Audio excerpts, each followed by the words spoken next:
Ever wonder why some salespeople just seem to crush it while others are constantly struggling? What's their secret? Well, according to Brian Tracy's classic, The Psychology of Selling, it has almost nothing to do with external tactics. The real battle, and yeah, the biggest rewards, are all won in the inner game. Okay, so first we have to talk about a pretty harsh reality, a kind of trap that keeps most salespeople stuck. It's the reason why a small handful of people in every single sales office seem to be closing deals effortlessly, while everybody else is just trying to get by. It's called the 80-20 rule. Maybe you've heard of it as the Pareto principle. And in the world of sales, its effect is, well, it's absolutely brutal. It's like this mathematical law that separates the top performers from the rest of the pack in a really, really dramatic way. And the numbers are just stark. The top 20% of salespeople, they rake in 80% of all the commissions. That leaves the bottom 80% of people to fight over what's left, just 20%. The income gap is staggering. The top performers earn, on average, 16 times more. So you've got one group that thrives and another that's constantly worried about money.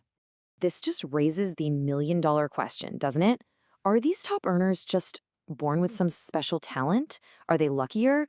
Or do they actually know something that everyone else just doesn't?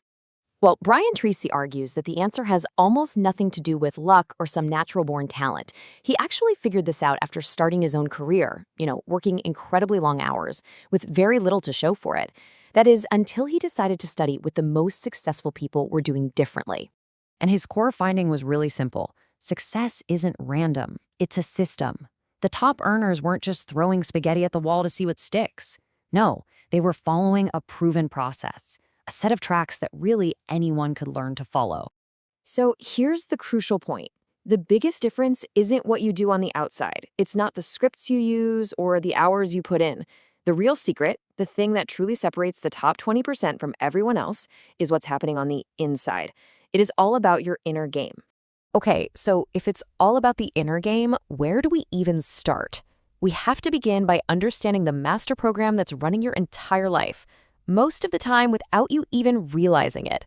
Tracy calls this your self-concept, and a good way to think of it is like the operating system on your computer.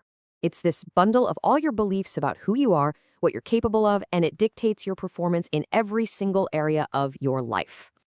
Now, let's get specific. For your income, your self-concept acts like a financial thermostat. It has a set temperature, an income level where you just feel comfortable, and your subconscious mind will work tirelessly to keep you right there in that comfort zone.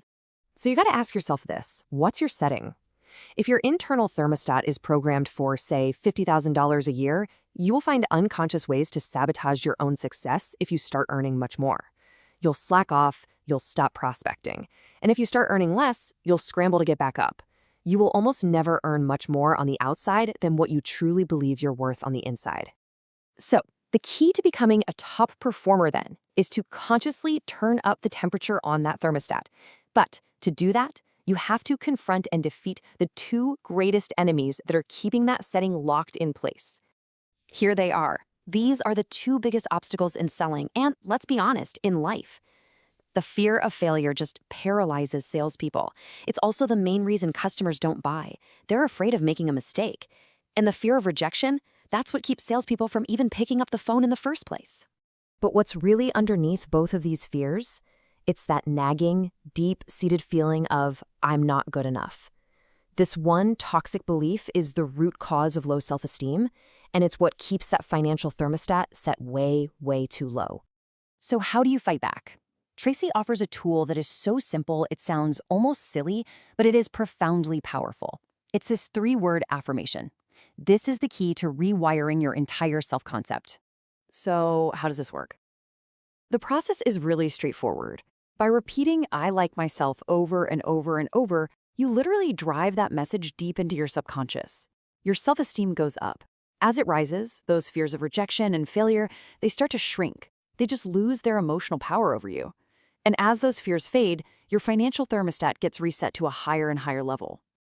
So how does mastering this inner game, this whole battle against fear and for self-esteem, how does that actually create those massive 80-20 results we talked about at the beginning? Well, it's all about something called the winning edge principle. And the idea is this: you don't have to be twice as good or 10 times smarter to get 10 times the results. A lot of the time, the smallest, tiniest advantage is all it takes to win big. Tracy uses this brilliant analogy from horse racing to explain it. Just imagine two horses, thundering neck and neck, coming down to the finish line, and one of them wins by just a nose. Now, think about it. Is that winning horse 10 times faster? Of course not. It's just a tiny fraction faster. But that minuscule difference results in a massive 10-fold increase in the prize money. This is exactly how it works in sales. Selling is a winner-take-all game. You either get 100% of the commission or you get nothing. That small edge, that little extra bit of confidence to ask for the sale one more time, that resilience to bounce back from a no, that is your winning edge. And that edge comes directly from a strong inner game. See, joining the top 20% doesn't require some massive, life-altering overhaul. It starts with small, consistent work on your self-concept. That's what creates the winning edge. So the real question to leave you with is, what's the one small change you can make to your inner game starting today?